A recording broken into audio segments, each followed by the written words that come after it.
आदाब नाजरीन, मैं रियाज मलिक आप सभी का इस्तकबाल करता हूं और लेकर हाजिर हूं हमारी खुसूसी पेशकश यंग आइकन। तालीम सिर्फ डिग्री हासिल करने का नाम नहीं, बल्कि एक रोशन मुस्तकबिल की बुनियाद है। आज के दौर में जहां नीट जैसे इम्तहानात लाखों नौजवानों के ख्वाबों का मरकज़ बन चुके हैं, वहीं सही रहनुमाई और मयारी तालीम कामयाबी की सबसे बड़ी कुंजी है। आज हमारे साथ एक ऐसी शख्सियत मौजूद हैं जिन्होंने गुज़िश्ता 12 बरसों से हज़ारों तुलबा, खुसूसन दही इलाकों के नौजवानों को अपनी मेहनत, तजर्बे और जदीद तदरीसी अंदाज से कामयाबी की राह दिखाई है।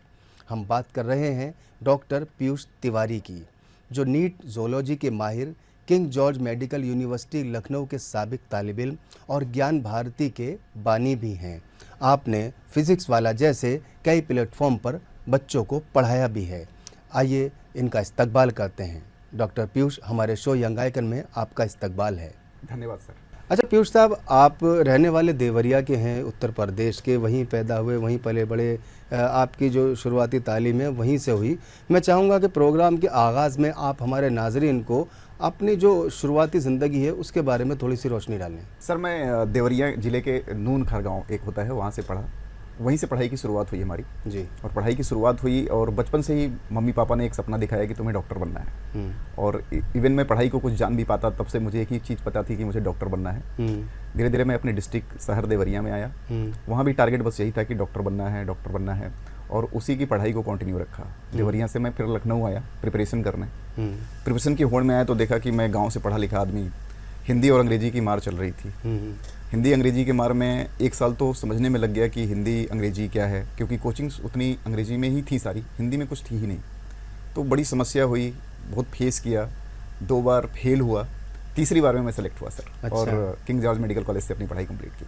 अच्छा, आप जो है KGMU से आपने एजुकेशन हासिल की, डॉक्टर बनने के बजाय आपने ऑनलाइन तालीम देना अपना जो है ज़िंदगी का मकसद क्यों बनाया? जब मैं पढ़ाई में था सर तो एक्चुअली फाइनेंशियल कंडीशन कुछ अच्छी नहीं थी, और फाइनेंशियल कंडीशन को मेंटेन करने के लिए, अपने पढ़ाई के खर्चे को निकालने के लिए एक्चुअली मैं करता क्या था कि जो अगल बगल के बच्चे होते थे उन्हें ट्यूशन्स देता था। ट्यूशन्स देता था तो जब कभी पेरेंट्स मिलते थे तो बहुत तो तारीफ़ करते थे कि सर हमारे बच्चे में ड्रास्टिकली सुधार आ रहा है। तो धीरे धीरे मुझे लगा कि हम जीवन भी बना सकते हैं, डॉक्टर बन के भी मैं जीवन बचाता और टीचर बन के मैं जीवन बना रहा हूँ। तो वहाँ से मेरी टीचिंग जर्नी की शुरुआत हुई। टीचिंग जर्नी की शुरुआत हुई, चूँकि डॉक्टर था तो नीट के प्रति रुझान हमारा ज़्यादा था, नीट एग्जामिनेशन के प्रति।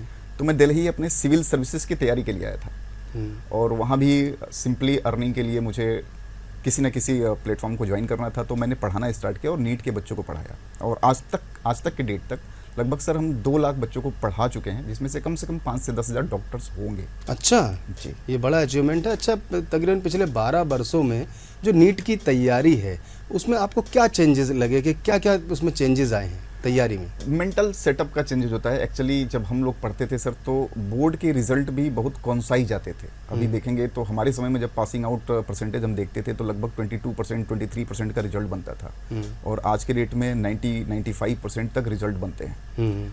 तो पहले के समय में क्या था, कंपटीशन इसलिए कम लगता था क्योंकि कॉम्पिटिटर ही कम थे। अभी 25 लाख लड़के एग्ज़ाम देते हैं, और प्रेशर हैंडलिंग बहुत ज़रूरी है कि मतलब बच्चे प्रेशर में आ जाते हैं। प्रेशर नहीं लेना चाहिए। What I can do better, I have to do that. मैं क्या बेहतर कर सकता हूँ, मुझे उस पर डेली प्रयास करना चाहिए। बच्चा जब प्रिपरेशन में आता है सर तो बेसिकली सामने वाले को देख के कि उनके इतने नंबर आ रहे हैं, वो इतना तेज है, खुद को डिमोरलाइज फील करना शुरू कर देता है। जब भी मैं भी गांव से आया था तो सबके साथ ऐसा होता है, लेकिन इससे जो ओवरकम कर लेता है, इससे जो पार पा जाता है कि नहीं, जो मैं हूँ मुझ में इम्प्रूवमेंट चाहिए, क्योंकि मुझे डॉक्टर या इंजीनियर बनना है या IAS बनना है। बगल वाला या सामने वाला कितने दिन से कर रहा है, कितना तेज है, अगर हम इस चीज़ को फोकस करने लगेंगे तो खुद को डाउनफॉल, क्योंकि कॉन्फिडेंस, कंसिस्टेंसी, ये तमाम जो है कीज हैं जिसकी वजह से हम सफल होते हैं। बिल्कुल। तो हमें अपने में सुधार हमेशा लाना चाहिए कि आज मैं जहाँ हूँ कल हम उससे थोड़ा भी बेटर हैं कि नहीं। बहुत ही अच्छा, बहुत ही अच्छा आपका ये सुझाव है। अच्छा, नीट की तैयारी में सबसे ज़्यादा अहम चीज़ क्या है? मेहनत, प्लानिंग, या कुछ और? सर एक्चुअली क्या है कि हम बार बार अपने बच्चों से क्लास में भी बोलते हैं कि युद्ध हो या पढ़ाई हो या कंपटीशन हो, ये सारे मतलब एक स्ट्रेटजी, एक नीति के तहत ही होती है। ठीक है, बहुत सारे बच्चे ऐसे होते हैं कि उनको पता ही नहीं कि वो क्यों 10 घंटा 12 घंटा पढ़ रहे हैं। आजकल मोबाइल का युग है और मोबाइल के युग में डिस्ट्रैक्शन भी बहुत ज़्यादा है। बिल्कुल। डिस्ट्रैक्शन ज़्यादा है। कभी भी हमने बच्चों से कहा कि टाइम टेबल आप समय के हिसाब से मत बनाइए कि मैं 6 बजे उठूंगा और 9 बजे तक फिजिक्स पढ़ूंगा। मेरा हमेशा से मानना रहा है कि आप टाइम टेबल इंडेक्स के हिसाब से बनाइए कि आज मैं जब पढ़ने बैठूंगा तो इस सब्जेक्ट का इतना पार्ट मैं क्लियर करूंगा ही करूंगा। अब जब वो करने लगेंगे आप तो आप खुद का एक बेहतर इन्वायरमेंट बना पाएंगे। अब कभी कभी क्या होता है कि 10 घंटा 12 घंटा बच्चों में प्रेशर होता है, और मैं इसलिए बातें बता पाता हूँ आपको क्योंकि मैं भी कभी ऐसा कलाकार रहा हूँ कि कभी मम्मी को दिखाने के लिए पढ़ रहा हूँ, कभी किसी को दिखाने के लिए पढ़ रहा हूँ। जब 2 साल सिलेक्शन नहीं हुआ तो घर से एक जब ट्रंक कॉल आई कि भैया अब आपको वापस आना है, तब जाके तीसरे साल में मैं सीरियस हुआ। तो वो चीज़ें बड़ा ज़रूरी है कि घंटे को लेबर को नहीं बल्कि अपनी नीति को खुद ही तैयार करें कि देखो हम फिजिक्स पढ़ रहे हैं या केमिस्ट्री पढ़ रहे हैं या जूलॉजी पढ़ रहे हैं या बॉटनी पढ़ रहे हैं, तो हमसे बेहतर कोई नहीं जान रहा है कि हम कितना कमजोर हैं उसमें या हमें उसमें कितनी मेहनत की जरूरत है। सामने वाले से पूछेंगे, अगर हम कुछ भी एज ए टीचर ही पूछूं, मैं जब मैं डेमो क्लास रिकॉर्ड करता था और अपने दोस्तों को भेजता था तो वो कहते थे बहुत अच्छा है भाई, लेकिन एक दिन हमारे एक मित्र ने कहा कि जब भी डेमो क्लास रिकॉर्ड करो तो खुद ही देखो कि क्या आप जिस तरह से क्लास लेना चाहते थे क्या उस स्टैंडर्ड की क्लास है।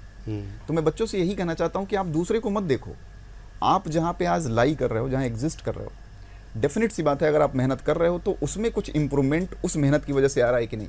क्योंकि 365वें दिन जब आपका एग्जाम होगा और आप एकदम घोड़े की तरह पट्टा बांध के मेहनत किए जा रहे हैं, आप इवेल्युएट ही नहीं कर रहे हैं खुद को कि जो आपका डायरेक्शन है वो सही है कि नहीं है, तो आप कहीं ना कहीं गलत डायरेक्शन में जा रहे हैं। तो ये बहुत जरूरी है कि टेक्निक अच्छी होनी चाहिए, आपकी स्ट्रेटजी अच्छी होनी चाहिए, जो स्ट्रेटजी आप इस्तेमाल कर रहे हैं उसको प्रॉपर चेक करते रहिए कि क्या ये सही चल रही है, क्या इस पे हमें इंप्रूवमेंट मिल रहा है इस स्ट्रेटजी से। तो ये तमाम चीजें जब 365 दिन मेंटेन करता है इंसान तब जाके वो सेलेक्ट होता है। नीट की तैयारी में ज़ूलॉजी एक ऐसा सब्जेक्ट है जिससे बहुत सारे स्टूडेंट घबराते हैं, इसे आसानी से समझने और याद रखने का सही तरीका क्या है? हाँ, एक्चुअली क्या होता है कि जूलॉजी की बात करें हम तो बायोलॉजी स्ट्रीम का जो बच्चा है जो नीट का एग्जाम देता है, तो जैसे हम यूपी से पढ़े हैं, बिहार से पढ़े हैं, तो हमें लगता है हिंदी हमारी मातृभाषा है। बिल्कुल। तो हम हिंदी को पढ़ते नहीं हैं, या जो भी जिसकी मातृभाषा वो पढ़ता नहीं, उसे लगता है वो तो हमारा है। लेकिन यूपीएससी मेंस में मैक्सिमम लड़के जो है हिंदी में ही फेल हो जाते हैं, उनकी कॉपी नीचे होती, क्वालिफाई नहीं कर पाते। अच्छा जी, वही हाल जो है जूलॉजी और बॉटनी का है नीट एग्जामिनेशन। बायोलॉजी बैकग्राउंड के बच्चे को लगता है कि बायोलॉजी तो उसका सब्जेक्ट है, तो उसे लेट के सो के उसे लगता है कि नहीं ये मेरा है। जो चीज जितनी जल्दी समझ में आती है उतनी जल्दी दिमाग से बाहर भी चली जाती है। अब बच्चा क्या करता है, जब एनसीईआरटी देखता है, अपनी प्रॉपर जो बुक है नोट से देखता है, तो उसे लगता है सब चीज तो मुझे आती है, लेकिन बात सब कुछ आने की नहीं है। वो बुक और वो किताब जो भी आपका नोट्स है उसे बंद करिए और फिर सोचिए कि उस किताब में क्या लिखी है। जब तक ये आउटलाइन नहीं तैयार करेंगे आप, जब तक इस तरह का एक इमेज नहीं तैयार करेंगे आप कि हाँ इस चैप्टर में मैंने ये पढ़ा था और इस चैप्टर के तहत ये चीजें हैं, और जब भी हम कोई चीज नाम लेते हैं तो हमें उसके अंदर की चीजें लगभग पता होती है कि हम क्या कर रहे हैं क्या नहीं कर रहे हैं। तो अगर इस तरह से सिनॉप्सिस बन रहा है आपके दिमाग में, that means you are in right direction. बिल्कुल। लेकिन हर बार आपको लग रहा है कि मुझे आ भी रहा है, फिर आपको कॉपी या अपनी बुक खोलनी पड़ रही है, तो means you are not in right direction. क्योंकि एग्जामिनेशन हॉल में आपका बुक या आपकी कॉपी आपके साथ नहीं जाने वाली, जो भी जाएगा आपका दिमाग जाएगा, और दिमाग अगर उस चीज को थॉट कर पा रहा है, जो आप सोच रहे हैं उस पर थॉट प्रोसेस को लगा पा रहा है, that means you are in the right direction. बहुत अच्छी इन्फॉर्मेशन है ये उन लोगों के लिए जो इस साल नीट की तैयारी में हैं और आगे अपना कैरियर बनाना चाहते हैं। इस वक्त पूरे हिंदुस्तान में नीट का मुद्दा छाया हुआ है। अच्छा पीयूष साहब, गांव से जो स्टूडेंट ताल्लुक़ रखते हैं उनको एक बहुत बड़ा मतलब परेशानी का सामना करना पड़ता है, और वो इन जो मुश्किलात हैं इन पे कैसे वो काबू पाएँ, क्योंकि उनके पास डायरेक्शन नहीं होता, गाइडेंस नहीं होती, और कई बार जो है अच्छे जो है ट्यूशन नहीं होता है। जी, मैं भी गांव से ही था सर जी। बहुत इत्तेफाक है और बहुत खुशी की बात है कि मैं अपने गांव का पहला डॉक्टर। अच्छा। मैंने बहुत मेहनत की इसके लिए, क्योंकि जब हम गांव में पढ़ते हैं तो ऑर्गेनाइज चीजें नहीं होती।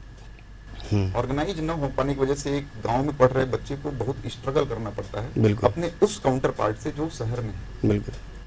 अब कंपटीशन के फील्ड में जब वो गांव वाला बच्चा पहुंचता है तो उसका काउंटर पार्ट उससे थोड़ा आगे है किसी ने, बिल्कुल, वो रिसोर्स के माध्यम से कहें जी जी या किसी भी माध्यम से कहें, बिल्कुल, तो गांव वाला बच्चा कहीं ना कहीं डरा डरा फील करता है। जब हम मेडिकल कॉलेज तक पहुंच गए सर, जब मेडिकल कॉलेज में मैं था तब भी जब हमारे कोलीग ही अंग्रेजी बोलते थे तो मुझे बहुत डाउन फील होता था कि मैं उतनी फ्लुएंटली से इंग्लिश नहीं बोल पाता हूँ। तो गांव का बच्चा डरना शुरू करता है, मतलब कहीं ना कहीं उसमें जो है कॉन्फिडेंस की कमी होती है। लेकिन एक बात तो तय है, मैं मेरे मामा के एक लड़के हुआ करते थे, तो बोलते थे कि फुटबॉल खेलने जब जाओगे, देखने जाओगे, तो कुछ लोग ऐसे होते हैं कि पूरे फील्ड में केवल दौड़ते रहते हैं, जी जी गोल मारने वाला खिलाड़ी अलग ही होता है। जी जी ठीक है, तो गांव के बच्चे गोल मारने वाले ही होते हैं। लेकिन क्या है कि इतनी बड़ी संख्या है कॉम्पिटिटर्स की, 24 लाख 25 लाख, कि जो बच्चा फोकस कर जाता है कि नहीं मैं गांव से हुआ तो क्या हुआ, हमें तो गोल मारना है, जिसे केवल गोल पोस्ट दिख रहा हो ना अपना, तो गोल मार के ही जाता है। इसलिए सक्सेस रेशियो में देखिएगा तो आज भी गांव के लड़के ही ज्यादा हैं, क्योंकि लेबोरियस होते हैं। जी वो उस कंडीशन, उस हालात से आए हैं पढ़ के, जहां बहुत मिनिमम चीजों में उन्होंने चीजों को प्रूव किया है, और उनको थोड़ी सी भी अच्छी चीजें अगर मिलती है जी जी तो अपने आप को बहुत बेहतर और बहुत उम्दा प्रदर्शित करते हैं। बहुत ही अच्छा। अच्छा, आपने जो है फिज़िक्स वाला और इन्फिनिटी लर्न जैसे इंस्टीट्यूट में काम किया है, वहाँ से आपने क्या सीखा मतलब इस लाइन के लिए? तो हर कोचिंग का अपना एक अलग उद्देश्य होता है, जी जी और फिजिक्स वाला ने डेफिनेटली बहुत अच्छा काम किया है। हम्म, कि एक समय जब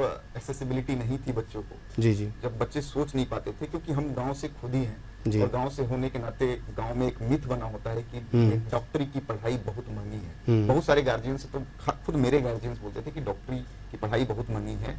जब से बैरियर टूटा है, गांव वालों ने सोचना छोड़ा है कि नहीं, डॉक्टर इंजीनियर तो कोई भी बन सकता है, एसेसिबल है एजुकेशन, तो उस फील्ड में फिजिक्स वाला का रोल बहुत इंपॉर्टेंट रहा। अच्छा। और गांव तक एजुकेशन पहुंचा है और बच्चे एक्सेस कर पा रहे हैं, लेकिन फिर भी कुछ गैप है। आपका एक बड़ा इनोवेशन रहा, आपने जहाँ एक तरफ डॉक्टर बनना चाहते थे, फिर आप मेडिकल लाइन में ना जाके आपने पढ़ाना सही समझा, शायद वो सही डिसीजन था आपके अपने हिसाब से, लेकिन एक बड़ा कारनामा आपने किया, आपने ज्ञान भारती की बुनियाद रखी। ये ज्ञान भारती क्या है और इसके पीछे की सोच क्या है? ज्ञान भारत सर एक बहुत डीप सोच है। एक्चुअली एक समय था, एक दौर था मेरा भी बुरा सा, जिसमें मेरे पास कोई जॉब नहीं था, और बेसिकली एक इंसान जब कॉम्पिटिटर होता है, जब कोई कंपटीशन क्रैक करके आप आते हैं, तो कहीं ना कहीं वो जज्बा आपके अंदर होता है कि आप हमेशा लाइफ के हर स्टेज में कहीं ना कहीं किसी न किसी से प्रूव करना चाहते हैं कुछ, what I can do better. एक होता है ना कि हम जिंदा हैं, लेकिन हम जीवित हैं तो हमें जाना भी जाए। उस नियति से मैंने ज्ञान भारत की शुरुआत की, और इसके लिए मैंने कम से कम 1 से 1.5 साल समय दिया। मैं जानना चाहता था कि मैं टीचिंग के फील्ड में ही और बेहतर क्या कर सकता हूँ, या टीचिंग अगर है, एक्सेसिबिलिटी है, लोगों के पास मोबाइल है आज के डेट में, लोग एक्सेस कर पा रहे हैं, लोग सोच पा रहे हैं, तो और क्या बेहतर किया जा सकता है। तो सर मैंने देखा कि और जाना कि हमारे भारत में लगभग 65% आबादी ग्रामीण इलाकों में रहती है। बिल्कुल। जब मैं जॉब में नहीं था, नौकरी नहीं थी मेरे पास, तो मैं गांव-गांव घूमना स्टार्ट किया सर। और आज भी ग्रामीण परिवेश में जब मैं घूमता हूं तो देखता हूं कि जो प्राइमरी स्कूल है, हमारे बेसिक स्कूल्स हैं, आज भी वहां बच्चा केवल मिड डे मील खाने जा रहा है। अच्छा जी। सपोज करिए कि जिस भारत को हम विकसित राष्ट्र बनाने वाले हैं, उसकी 65% आबादी अगर अच्छी एजुकेशन से वंचित है, उसकी 65% आबादी अपने बच्चों को स्कूल में बस इसलिए भेज रही है कि उसे मिड डे मील मिल जाए। जी जी। तो क्या उस बच्चे में काबिलियत नहीं है? तो हम क्यों ना कुछ ऐसा करें कि मील तो उसे मिले, लेकिन मील के साथ साथ अच्छा एजुकेशन भी मिले। बिल्कुल सही कह तो रहे हैं। साथ ही साथ हमने क्या किया, ज्ञान भारत, हमने सोचा कि क्या कर सकते हैं, तो हमने टैगलाइन बहुत सोच के रखा। हमने सोचा कि भारत को ज्ञान मिलना चाहिए, इसीलिए हमने नाम रखा ज्ञान भारत, जिसका टैगलाइन भी है सर, हर घर ज्ञान। में एक बड़ा बेसिक सवाल है जो शायद हर स्टूडेंट, हर पेरेंट्स के जहन में उस वक्त ज़रूर आता है जब वो ये चूज़ करते हैं कि हमें अब 11 से ही नीट की तैयारी शुरू करनी है, ऑफलाइन करें या ऑनलाइन करें। तो यहाँ बड़ा कन्फ्यूजन होता है अक्सर पेरेंट्स और बच्चों के लिए कि हम चूज़ क्या करें, फिजिकल जाके वहाँ पढ़ें या फिर ऑनलाइन पढ़ें। दोनों में से आपको ज़्यादा क्या मतलब मजबूत लगता है, ऑनलाइन या ऑफलाइन? सर मैं ऑफलाइन और ऑनलाइन दोनों एजुकेशन में रहा। अच्छा।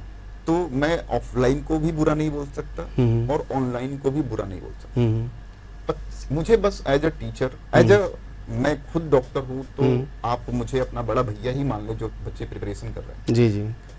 तो मैं बहुत स्ट्रिक्ट हूँ इन मामलों में। एक्चुअल में क्या है कि कोचिंग अच्छी है, बुरी है, ऑनलाइन अच्छा है, ऑफलाइन अच्छा है, बुरा है, ये सब डिसाइड करता है कि स्टूडेंट बिल्कुल कितनी शिद्दत है उसे अपने सपने में, कितने शिद्दत से वो डॉक्टर बनना चाहता है, वही डिसाइड करती है कि क्या ऑफलाइन अच्छा है कि ऑनलाइन अच्छा है। बाकी एक्सक्यूजेस बहुत सारे, बहुत अच्छा। और प्रॉस एंड कॉन्स भी बहुत सारे। आपने शॉर्ट में एक बहुत ही अच्छी बात कह दी कि ये हम पे डिपेंड करता है के हम ऑफलाइन पढ़ के भी कामयाब हो सकते हैं, ऑनलाइन पढ़ के भी कामयाब हो सकते हैं, हमारा फोकस क्या है। बहुत बेसिक क्वेश्चन है और हर स्टूडेंट के जहन में भी रहता है, नीट की तैयारी शुरू करने का सही वक्त कौन सा है और रोज़ाना कितने घंटे पढ़ना चाहिए? सही वक्त क्या है? देखो सर, नीट के जितने एस्पायरेंट अगर इस वीडियो को देख रहे हैं तो जान रहे हैं कि अगर वो थोड़ा भी कॉन्शियस हैं, थोड़ा भी जानकारी रखना चाहते हैं, तो जानते होंगे कि क्लास 11th और क्लास 12th इंपॉर्टेंट है और क्लास 11th 12th से ही हमारा क्वेश्चंस आते हैं और सिलेक्शन होता है। हमारे एक टीचर कहा करते थे कि अभी का काम अभी कर लिया करो। जी जी।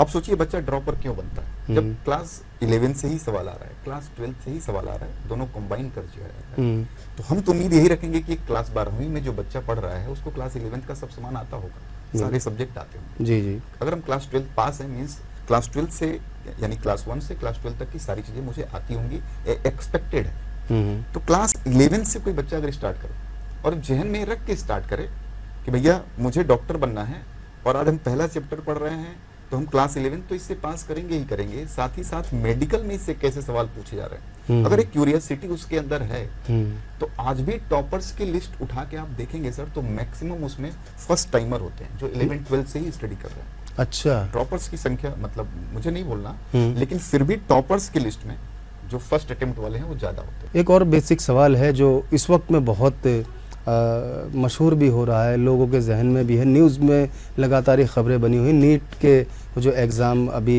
सामने आए हैं मामला, इम्तिहान के जो दबाव होता है, जहनी तनाव होता है और नाकामी का जो डर बच्चों के अंदर होता है कि हम पढ़ रहे हैं, मेहनत कर रहे हैं, पता नहीं क्या होगा क्या नहीं होगा, हम फेल हो गए तो कैसे समाज को मुंह दिखाएंगे, पेरेंट्स को क्या कहेंगे, इस तरह के जो सवालात स्टूडेंट के दिमाग में घूमते हैं, उस सब से कैसे बचा जाए? जब भी आप कोई काम करने जाएंगे, काम की शुरुआत करने जाएंगे, जैसे मैंने ज्ञान भारत की शुरुआत की तो बहुत लोगों ने प्रोस कॉन्स बताए। जी जी।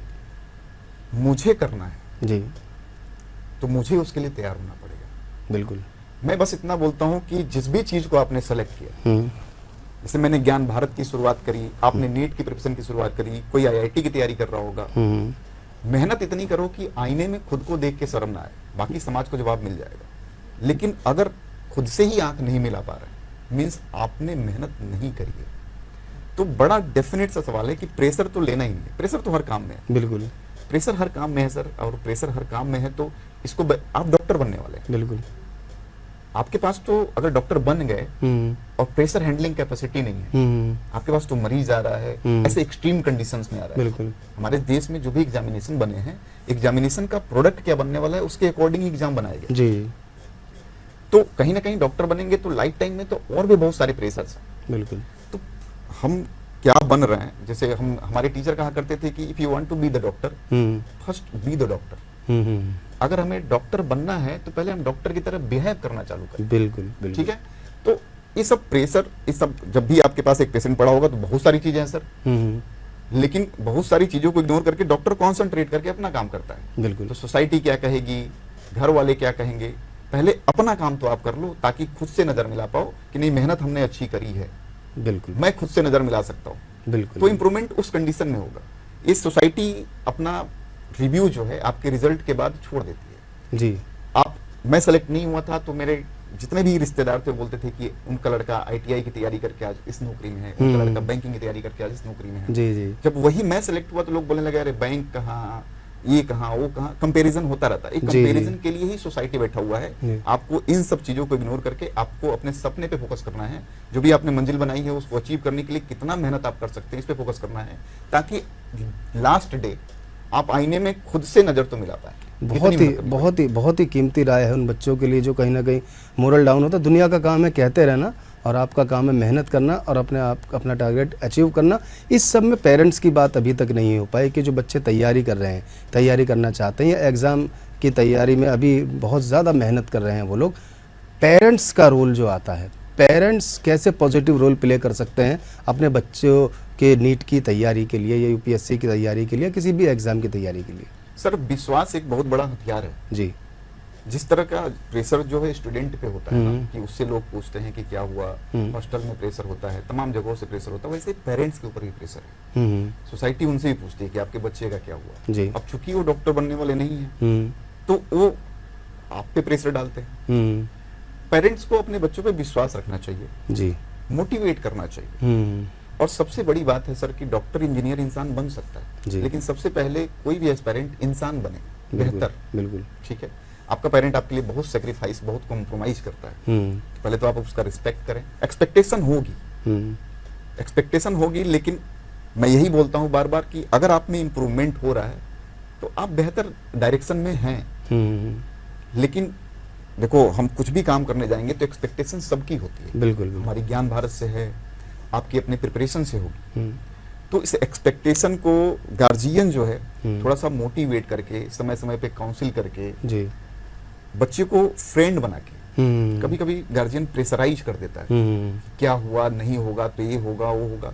फ्रेंड बनाए रहिए, एक अच्छा इंसान बनाइए, उसे प्रेशराइज मत करिए। हमें सिखाया गया है कि एक रास्ता बनाया जाए पतला सा और 2 खाइयां बना दी जाए और आपसे बोला जाए कि चलो, तो चलना इम्पॉसिबल है। बिल्कुल। लेकिन एक चौड़े रोड पे जब आप चलते हैं और अपने चलने का पाथ आप ड्रॉ करेंगे तो शायद उससे पतले में आप चल पा रहे हैं। बिल्कुल। क्यों? क्योंकि जब खाई थी तो प्रेशर था। बिल्कुल। जब चौड़ा रोड था तो प्रेशर नहीं था, इसलिए आप सही तरीके से चल पाए। यानी प्रेशर जो है आपके कहीं ना कहीं परफॉर्मेंस को डाउन कर देता है। तो गार्जियन भी फ्रेंडली ट्रीट करे, समझने का प्रयास करे कि बच्चे कहाँ समस्या आ रही है। उसको ऐसा नहीं कि तुम नहीं पढ़ रहे हो, तुम ये है वो है, ऐसा कुछ नहीं। कंपैरिजन नहीं होना चाहिए, प्रेशर नहीं देना चाहिए जी। कमी को समझिए। आप अपने तरह से एज ए पेरेंट क्या उसमें सुधार कर सकते हैं, क्या आप बात कर सकते हैं, कैसे मोटिवेट कर सकते हैं, इस पे ध्यान दीजिए। बहुत ही अच्छा है। अगर इसी कड़ी में एक मेरा आखिरी सवाल है, उसके बाद दूसरी हम बातें करेंगे। मैं इसमें शॉर्ट में आपसे आंसर चाहूँगा। नीट की तैयारी के दौरान जो स्टूडेंट हैं वो ज़्यादा गलतियाँ कौन सी करते हैं? तो अगर मैं एस्पायरेंट की तरह बात बताऊं तो मैक्सिमम गलतियां जो होती है, एक तो होता है कि डर क्या है कि पीसीबी सब्जेक्ट होता है, फिजिक्स, केमिस्ट्री, बायोलॉजी।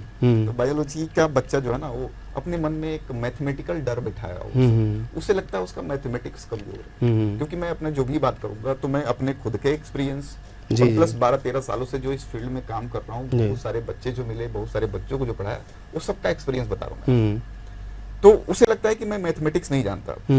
अब बच्चे को, मुझे पता है कि चलो मैथ नहीं पढ़े थे, मैथ बैकग्राउंड से कमजोर थे, बेसिक्स पे ध्यान नहीं देना। आज भी बहुत सारे बच्चे जो सुन रहे होंगे, बहुत सारे बच्चे सर फिजिक्स जैसे सब्जेक्ट को भी बायोलॉजी की तरफ पढ़ रहे होते हैं। हम चूंकि गांव से हैं तो हमारे गांव में होता क्या था कि रफ की मोटाई, मैथमेटिक्स में रफ की मोटाई जो है, जब तक आपके बेंच तक ना पहुंच जाए तब तक माना जाता था कि आपने मेहनत नहीं की है, मैथ सही से सॉल्व नहीं करा है। ठीक है, तो फिजिक्स को लगाइए, समझिए। फिजिक्स प्यारा सब्जेक्ट है, सबसे ज्यादा बच्चों को डर फिजिक्स में लगता है जी। केवल मैथमेटिकल कैलकुलेशन की वजह से। जी जी। तो मैथमेटिकल कैलकुलेशन आसान है। एक बात जान जाइए कि बायोलॉजी हमेशा टफ लगेगी, क्यों? क्योंकि जल्दी समझ में आ जाएगी। जी जी। तो जो चीज आपके ब्रेन में जल्दी घुसती है उतनी ही जल्दी निकल भी जाती है। जी जी। फिजिक्स हो सकता हो कि थोड़ा देर में समझ में आ रहा हो, लेकिन जो चीज समझ में आ जाएगी फिर वो जाएगी नहीं आपके दिमाग से। बिल्कुल। इस चीज को बैलेंस करना, और आपकी जो भी कमजोरी है, जैसे कुछ बच्चे होते हैं जो उनको सब्जेक्ट ज्यादा आता है उसी पे ज्यादा फोकस करने लगते हैं। बिल्कुल। कुछ बच्चे सोचते हैं कि नहीं, अगर 3 सब्जेक्ट में मैं खूब नंबर पा जाऊं, चौथे को छोड़ दूं। आप बैलेंस मत करो, आपको बस एक चीज ध्यान रखना है कि हर सब्जेक्ट का एक सवाल आपको 4 नंबर दिलाएगा। जी। तो आप मैक्सिमम की तरह टारगेट करो।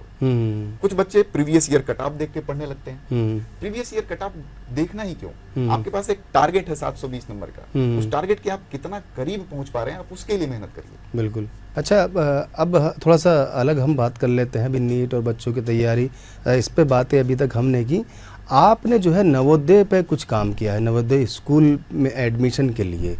मैं चाहूँगा हमारे नाजरीन से वो अपने बातें आप ज़रूर शेयर करें। ये बहुत बड़ा स्ट्रगल स्टोरी है। जैसे जब मैं गांव में गया तो देखा कि आज भी बच्चे मिड डे मील के लिए जा रहे हैं पढ़ने। जी जी। जो पेरेंट्स हैं, कहीं लेबर हैं, कहीं कुछ कर रहे हैं, एफोर्डेबिलिटी नहीं है। साथ ही साथ बहुत सारे पेरेंट, जो कि हमारे पेरेंट्स से अगर हम कंपेयर करें तो एक नॉर्मल पेरेंट अपने बच्चे के क्लास 6 से क्लास 12 के एजुकेशन के लिए, क्योंकि कंपटीशन इतना बढ़ गया है सर कि हर इंसान चाहता है कि उसे एक बेहतर एजुकेशन मिले, उसका बच्चा एक बेहतर भविष्य बना पाए। जी। अब इस कड़ी में अगर हम देखें तो चाहे वो प्राइवेट इंस्टीट्यूशन हो या कोचिंग के माध्यम से, हर पेरेंट क्लास 6 से क्लास 12 तक लगभग 10 से 12 लाख एवरेज खर्च करता है अपने बच्चे की पढ़ाई के लिए।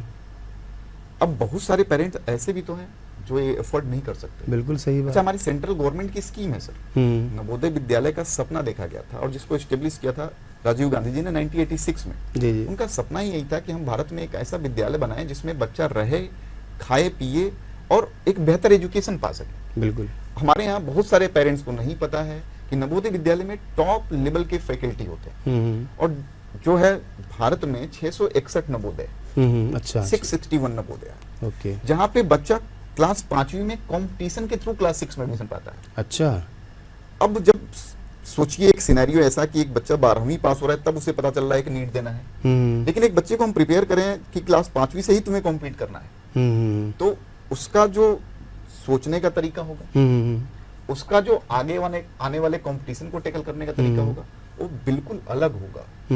अब यहाँ 12वीं बच्चा पास हो जाता है, उसे पता नहीं होता कि कंपटीशन क्या है जी, तो वो चीजें हमने सोचा कि अगर क्लास 5वीं में ही बच्चा कॉम्पीट करे। जी, और दूसरी बात, जो बच्चे मिड डे मील के लिए ही स्कूल जा रहे हैं, जी, जी, क्योंकि ये योजना बनी थी रूरल एरिया की, जी, जी, कि रूरल एरिया के ऐसे टैलेंटेड लोग हम्म, जो बेहतर एजुकेशन चाहते हैं, बेहतर एजुकेशन अफोर्ड नहीं कर पा रहे हैं, उनके लिए सेंट्रल गवर्नमेंट की स्कीम थी। लेकिन बहुत सारे पेरेंट्स अवेयर हैं ही नहीं, जिंदगी के इस उहापोह में, भाग दौड़ में उनको पता ही नहीं है कि हमारी गवर्नमेंट द्वारा कोई ऐसा स्कीम भी चलाया जाता है जिससे उनका बच्चा बेहतर एजुकेशन, आपके डिस्ट्रिक्ट के किसी भी बेहतर इंस्टीट्यूशन से बेहतर होता है नवोदय विद्यालय। जी, जी, तो अगर आपका बच्चा क्लास 5वीं में कॉम्पीट करके और क्लास 6 में एडमिशन पा ले, तो लगभग एक गार्जियन को फाइनेंशियल बर्डन कितना कम होगा, सही बात, फाइनेंशियल बर्डन कम होगा। अच्छा, आप स्कूल कोई ऐसा इमेजिन नहीं कर सकते सर कि जिसके क्लास में हर बच्चा मेरिटोरियस बैठा हो। फीस के लेवल में जरूर समान होगा जी। कि उसका फीस सब लोग 80,000, 90,000, 1 लाख भरे हैं, लेकिन सारे सीट मेरिटोरियस बच्चों से भरा हो, जी। ये इमेजिन के बियॉन्ड है, वो है नवोदय विद्यालय। ठीक, अच्छा, इसमें मतलब आपने कोई किट भी तैयार की है? मुख्तसर जानना चाहूंगा शॉर्ट में। मैं गांव से था सर, तो मैं गांव में बेसिकली जाता हूँ, देखता हूँ आज भी बच्चे झोला में लेके जाते हैं, कोई पन्नी में लेके जाता है, कोई बस स्कूल इसलिए जा रहा है कि उसे खाना मिल जाए। मैंने सोचा कि बच्चों का सम्मान होता है बैग। जो चीज मैंने फील की है अपने बचपना में, जो चीज मुझे नहीं मिली है, वो सारी चीजें मैं ज्ञान भारत के थ्रू बच्चों को पहुंचाना चाहता हूँ, ग्रामीण इलाके में पहुंचाना। बहुत ही अच्छी बात है। इस पे हम कभी आपसे जो है एक तफसील में, डिटेल में, इसी पे नवोदय पे ही एक अलग से भी आपसे बात ज़रूर करेंगे। आखिर में चलते चलते मेरा एक सवाल है, बहुत छोटा आंसर आपसे चाहूँगा। जो बच्चे पहली बार कामयाब नहीं हो पाते नीट के एग्ज़ाम में, उन्हें आप क्या मैसेज देना चाहेंगे? कामयाब नहीं हो पा रहे हैं तो देखो, नाकामयाबी भी कामयाबी की एक सीढ़ी होती है जी। कुछ लोग एक्सेप्ट कर लेते हैं। जब भी आपको लगे कि नहीं, अच्छा नहीं हो पाया, तो आप उसको इवेल्युएट करिए कि गलती कहाँ रह गई जी। क्योंकि गलतियों से हम बहुत सारी चीजें सीखते हैं। जी। गलती से हार मान के वापस आना और गलतियों पे काम करना। जी। तो जब भी आप टेस्ट भी दें या आप एग्जाम दिए, नाकामयाब हुए, तो पहले बैठ के अकेले में, क्योंकि ये लड़ाई आपकी है, जी। जी, दूसरा कोई इवेल्युएट आपको नहीं करेगा। सही बात। आप देखिए कि आप कहाँ पीछे रह गए। मतलब ये है कि आपको ये देखना कि हमारी कहाँ कहाँ कमियां रह गई और उन कमियों को दूर करके फिर से दोबारा एक बार कोशिश करनी चाहिए। डॉक्टर पीयूष, आप हमारे स्टूडियो तशरीफ़ लाए, हमारे व्यूवर्स को और ख़ासकर उन स्टूडेंट्स तक आपने ये मैसेज पहुंचाया, हिम्मत नहीं हारनी है, पेरेंट्स को भी साथ देना है, सही स्ट्रेटजी, सही तरीके से तालीम हासिल की जाए तो कामयाबी एक दिन ज़रूर कदम चूमती है। आपने अपना हमें कीमती वक्त दिया, आपका बहुत बहुत शुक्रिया। नमस्कार, धन्यवाद।